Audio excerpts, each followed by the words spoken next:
Happy New Year from Airability. This is our first broadcast of 2022 and I hope this year can be as fun as the last year and I can show people some of the interesting things that I've been doing in my shed and out and about over the coming year. So I've been quite busy recently and my recent set of articles in Airgun magazine have concluded. It was a set of 3 articles talking about starting out in Benchrest. So if anybody hasn't read them and they want to catch up with my articles, please have a look at December, January and February's Airgunner. And as you can see here, there's a picture of Daniel Craig on my article. So fantastic. Have a look at that, enjoy it and let me know what you think. So today I thought I'd talk about 2 things really. First of all is my front rest project where I've been converting a SEB mini rest into an even minier rest, a smaller rest to suit my needs because I'm really short. You know, SEB are fantastic rests and Sebastian who makes them does a fine job with these. And my project has no reflection on the gentleman's workmanship. I just have really specific needs being short and I had to adapt his rest to suit my needs. So, and then when we've had a look at the project mini rest, each one of these videos I am going to have a shooting hack, something that makes life easier for somebody who has a physical limitation when they're shooting. And if anybody else has some of these shooting hacks, please let me know through the Facebook group or direct message me on Messenger and I'll include them in future videos because it's all about sharing knowledge, makes life easier for everybody. So let's have a look at what I've been doing to the SEB mini rest and how it turned out. I've got some great photos. So this is what the SEB mini rest looks like before I started to adjust it. And as you can see here, it's got quite a big tripod base. It's beautifully machined and fit for purpose, but sadly it was a bit high for me because I'm very short. So what I did was I started to think, how can I get around this and what do I need to do to make that lovely coaxial rest head better for me? So I thought, right, I'm going to fit it to a new low base which is better suited to my needs. And this is what I did. So first of all I thought, what do I need to do? And I decided to mount the rest head on a perspex base. Why perspex? It was something I had in my shed, it was easy to work with and I could prove the concept worked before I moved on to aluminium. Once I got the rest working on the perspex platform, I replicated the platform in aluminium.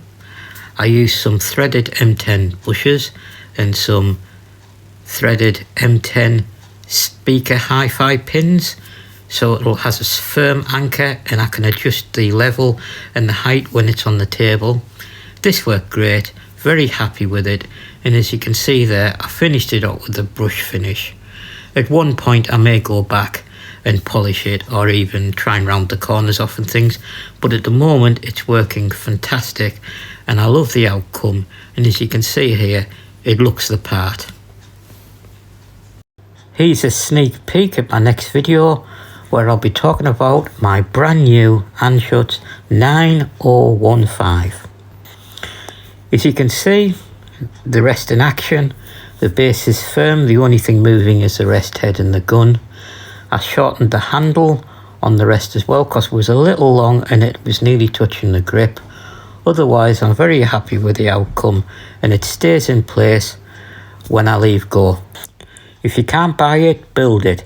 Here's a few other examples of custom rests that some of our Airability members or myself has made.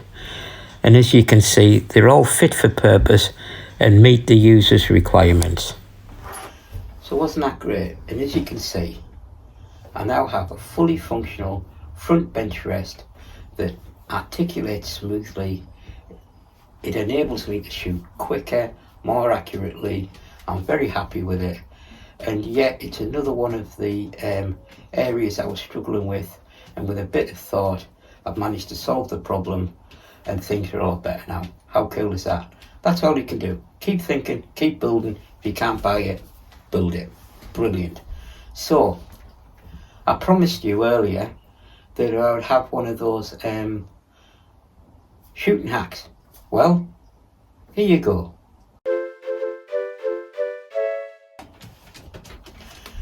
This episode's shooting hack is laser rangefinders, and they can be really useful, especially for somebody who can't get around so good. So obviously you use them to range your targets to see how far your targets are away from you, so you can adjust your scope and your shooting style to suit. Now, also what's really handy for me is, as a Benchrest shooter, I can check whether the club has actually put the target at 25 metres, and you would be surprised. And also, when I put my wind flags out, I can't do it myself because it's usually over grass, mud, and carrying them would be really difficult. So I usually get help from my wife, and what I can do is I shoot my wife with the laser. Hey, it's not every day you get to shoot your wife with a laser, isn't it? But sadly the laser is harmless and invisible, so you can't have everything. But anyway, so my wife, we get on the telephone and I say, back a bit, left a bit, right a bit. Can you put the first one down, please? And we do the same for the second and the third. And then I get the wind flags, how I like them, which really improves my shooting experience. There is one downside though. I do tend to get a lot of abuse over the phone, asking if I'm winding her up, and sometimes death threats if I'm a bit too finicky about where I want my flags. But you got to take the rough with the smooth, haven't you? So, first shooting hack of 2022 is laser rangefinders. They're fantastic for expanding your understanding of of what you're shooting at around you without actually having to get out there and walk over the grass. So I love this. It's always in my box, and you can get them from about 50 quid upwards if you look around on eBay. Right, there we go. I hope this episode has been interesting to you. It's certainly been interesting to me, building the rest and thinking about hacks that can help people. Before I go, I want to talk about this fella here. He's the gentleman with his hand on the shoulder of my uncle who's in the middle. In the dark jacket, it's my dad. And he would have been 78 today, and I'm in the shed, and I must admit I'm a bit maudlin, and I'm thinking about all the good times shooting with my dad, and how grateful I am that he introduced me to a lifelong hobby. Now, I remember when my dad randomly came home with a pair of Webley Tempest pistols, determined to re-engage into a hobby that he once loved, and that was the genesis of 40 years of shooting for me. And we then went on to shoot in my dad's cousin's farm, and then we went on to shoot at local clubs, etc. And we had many guns together and enjoyed many good times. We also used to avidly read Airgun magazine and Airgun World, and I remember I used to go to bed on a night and leave it downstairs and get up next morning, and it was slightly more dog-eared than it was when I left it, because my dad had been poring over it before he went to work. We knew every article, we knew every advertisement, we loved that. And he always used to say, buy those guys, have some good gear, and buy those guys, know the business. And I think he would have been amazed that I ended up, in my own small way, being one of those guys for a short time. He'd have loved that. And also, Dad introducing me to air gunning was so valuable, because the whole of my life it's given me a circle of friends and a hobby. And what more do you want, really? I think hobbies and sport are essential to the well-being of anybody, and there are so many benefits of having a circle of like-minded people around you. And hopefully I'll pass that on to my daughter, who's also a keen air pistol shooter.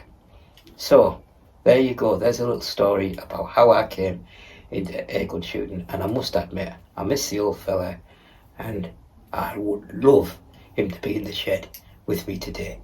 Anyway, let's stop being maudlin. So let's celebrate the fact we've got a new year of shooting ahead of us, and we've got some great possibilities of what we could be doing out there in 2022, and hopefully in some small way I'll be bringing those to you through this channel, you know, and talking about my exploits. So as ever, until next time, what do I say? Always have a safe backstop and take care. Alright guys, bye bye.